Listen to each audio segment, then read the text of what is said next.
great to see you here. Nice to see you, Rachel, Melody and Shona. Hi. Look, ladies, I don't know about you, but controlled crying, apparently there's some research to the effect that says that controlled crying is probably not the best for your baby. Mel, what's controlled crying?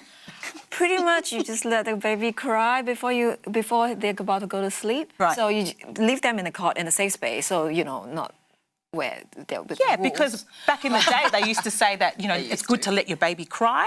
It builds up, I don't know, their lungs maybe. So essentially, they're saying that let them cry for about five minutes or however time. Right. Come back. So leave them.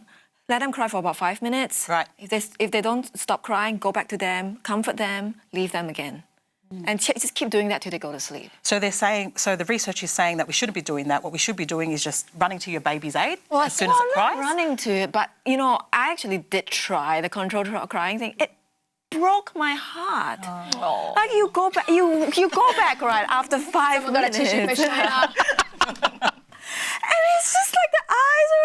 I couldn't do it. Like, you just couldn't do it. Like you don't go to the baby the second he cries. Like you kind of have a bit of a time where you go, oh, he's gonna settle himself. But what the research is saying, if you leave them for extended amounts of time crying and sort of distressed, then they build up, is it cortisol or something in their saliva, like their stress, and that long term is not good for their brain development. Of course. They're still developing their brain that first 12 I have to agree. I have to agree. If I was crying for a long time, of course I'd get a lot of stress and anxiety. So imagine a little baby doing that same. But I don't know, Shona, you've got teenagers.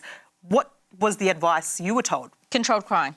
Yeah. Did it, both of them. Yeah. And did it work? Worked perfectly. Didn't break your heart? Nah. Why does that surprise you? Do you think everyone's different?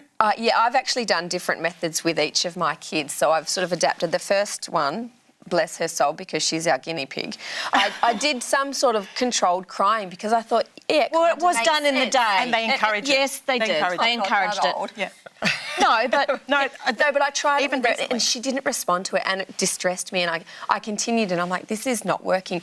And with my second one, I sort of did the more intermittent where you come in and it's, it's not crying for a long time. And the third one, we just, she had to get dragged along anywhere. So she just was with me all the time anyway. But it doesn't make a difference actually, really, because, the reason why I read, right, the control crying proponents are saying that, the reason why you do it is so that they learn how to fall asleep. Settle themselves. Yeah. I did not do that. I rock Elliot to sleep. He's learning how to settle himself now. Do you think it was more about making sure that it was easier for the newborn mums to, It's not easier to hear your baby cry.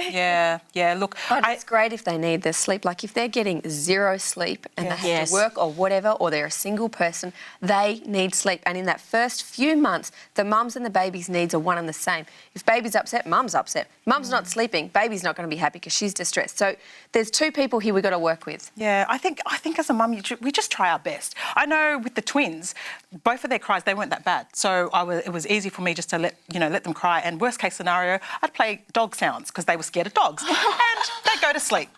Let's be real. And then the next child, her cry is it's Eden's shrilling cry needs to be settled straight away. So I pop her on straight away. And that's what works for me. Yeah. And I think every mum does her best. Every mum does what works for her and what works for each child, because each child is very, very different. Yes. My first one, he was quite sick, so you were always listening to him through the monitor or whatever. And you'd probably be a bit well, more... I was a little bit more attentive, a little bit. But the second one, certainly by that time, that was my third child, and I was like, no, I know those cries. I know what you're up to. You just want attention.